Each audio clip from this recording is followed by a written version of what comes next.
With regards to remaining objective, and as I said, the first thing that we're going to ask you to do is to set out your priorities and what you really want from the divorce. Because once you start to lose focus on what you really want, then you start focusing on point scoring and nitpicking, and it becomes a battle of persons as opposed to standing back and looking at the overall picture. Divorce isn't just about the day. Divorce is about 5 days after the divorce, 5 months, 5 years afterwards.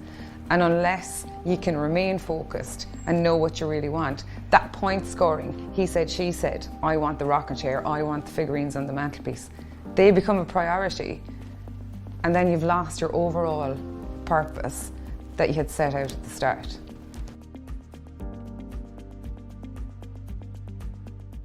It's a really good question. Is there such a thing as a good divorce? You know what?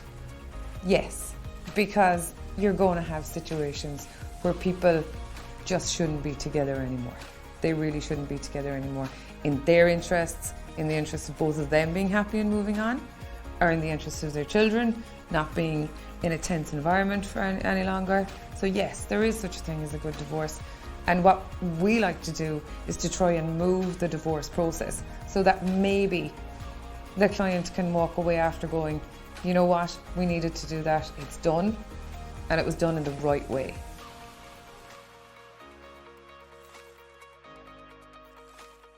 No case is ever the same in family law.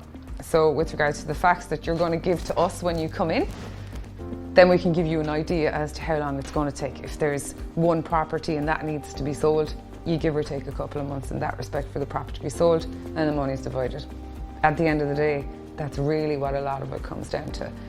A divorce can take maybe between 1.5 years and 2 years from the very first date to its actual conclusion, which is way behind the international standards with regards to conclusion of divorce and separation. But we are moving towards, I suppose, reforming the model and tweaking it so that it can be more efficient and that you can stay focused and get what you really want to achieve from the divorce process.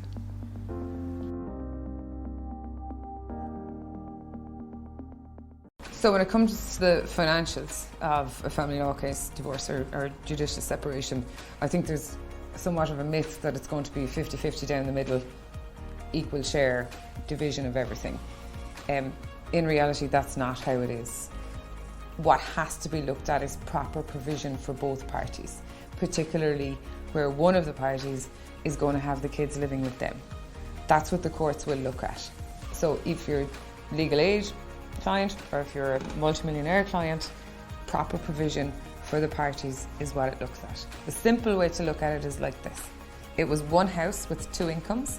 It's now 2 houses with 1 income.